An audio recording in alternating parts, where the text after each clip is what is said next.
Masculinity. To some, this is a dirty word, especially when combined with words like toxic. Toxic masculinity. In some households, that description would bring a shudder of horror. Toxic masculinity is a term thrown around in popular culture these days, often describing a thug-like man who uses brute force to get his way and avoids taking responsibility. To combat this stereotype, media now pushes forward the feminized man, passive and hesitant to take a stand.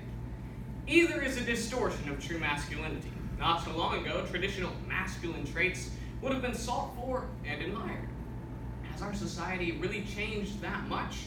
Are men inherently flawed and prone to violence and irresponsibility? Today I'd like to be an advocate for the return of true masculinity. First we'll explore how masculinity has declined, then what makes a man, and finally, how to raise masculine boys. Now you're probably wondering, how exactly did masculinity decline? Well, the problem is that our boys in today's society are not growing up developing their manly skills. Also, our society emphasizes that feminine traits are better and we should disregard masculine traits because they are too aggressive. Some of this starts in the classroom, which tries to feminize young boys at a very early age, rewarding sitting still while penalizing fidgety boys for disrupting class. Boys tend to be physical and visual learners, so when cooped up all day doing paperwork, they often miss the benefits of active learning and receive lower grades. According to childtrends.com, 59% of high school dropouts were men who were taught to project the way they think. Even more serious than that is that 73% of arrests in the United States were men, according to the Criminal Justice Information Services. These crimes are what make people think that masculinity is toxic. Ali Stuckey from Prager University emphasizes, quote, "When you try to make men more like women, you don't get less toxic masculinity. You get more. Why? Because bad men don't become good when they stop being men. They become good when they stop being bad." Now, in addition to society's feminization of men is the rampant epidemic of fatherlessness in this nation. 1 out of 4 homes are fatherless, according to the Annie E. Casey Foundation.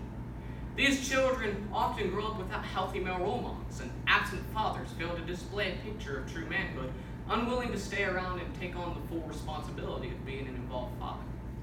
Their boys in particular are more likely to spiral downwards into a life of crime. According to lookout.com, 70% of the juveniles in detention institutions are fatherless. So as we can see here, fatherlessness may be the greatest cause of toxic masculinity. So what would healthy manhood look like? Well, not so long ago, traditional masculine traits were sought for. In fact, over 100 years ago, the founder of Boy Scouts, Lord Baden-Powell, a commander of British forces in Africa, saw that his men lacked training in character and life skills. So he wrote a book called Aids to Scouting. This was not only popular amongst his men, but with young boys, leading to the Boy Scout movement.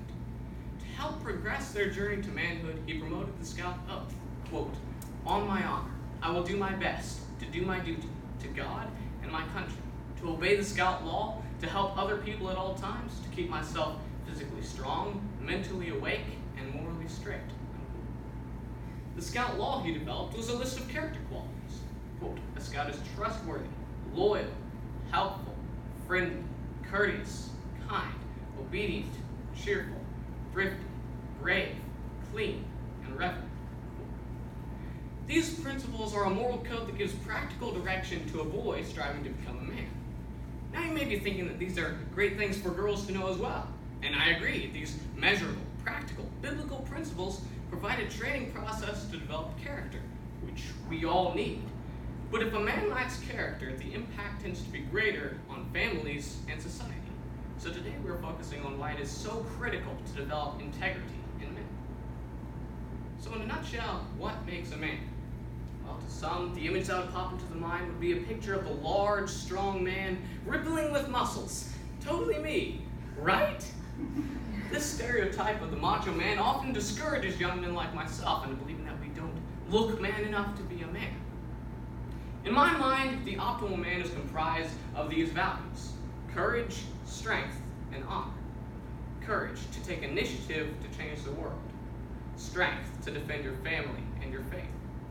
And honor respect when due and to strive to earn it. Let me put this into a real masculine analogy.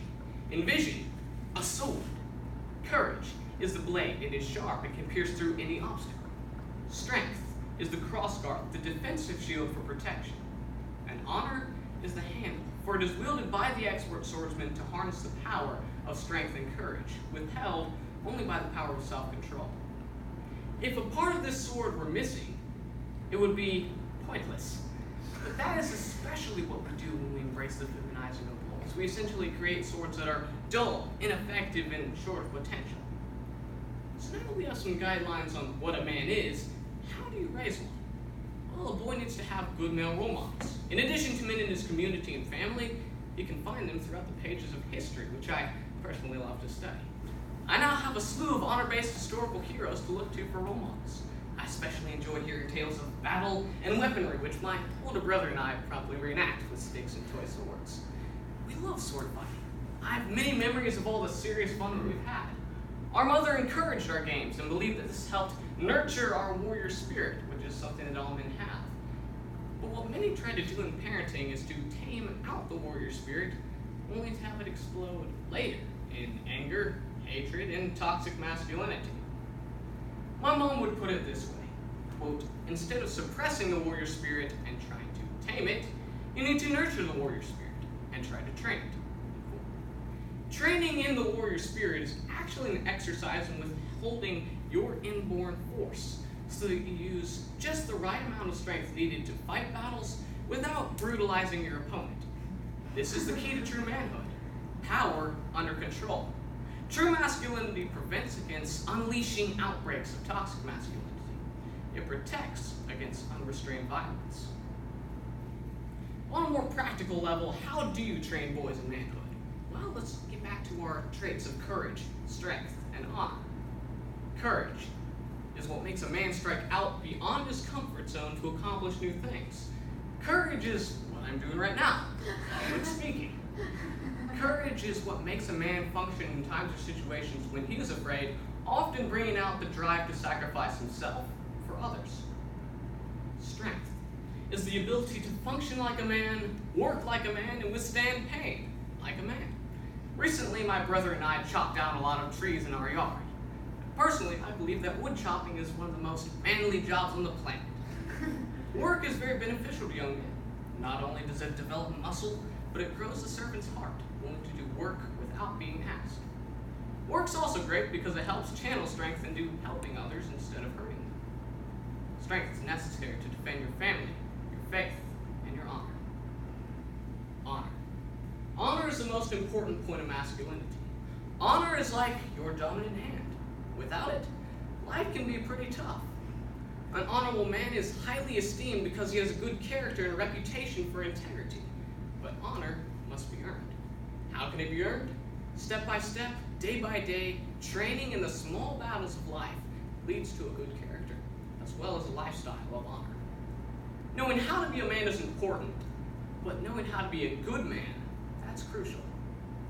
One of the many heroes of World War II that I find fascinating is the story of Desmond Doss, portrayed in the movie Hacksaw Ridge. He was an unlikely hero, scrawny like myself, and not terribly strong. Not only that, but he was a conscientious objector, which meant he would not take up weapons due to his beliefs, relying only on God and his word. It was because of this that many thought he was a coward rather than courageous, but he was determined to serve as a battlefield medic. When the Army finally agreed to let him serve as a medic, he was deployed to the island of Okinawa during the Battle of Hacksaw Ridge. This frail man carried more than 75 wounded men down a cliff to safety in the midst of the battle, proving his mental and physical strength. Courage, strength, and honor are the makings of a real man. Teach your children these things and they will be like the sword, courageous, strong, and honorable. They'll be fathers, leaders, and heroes. Will you train your sons to be men?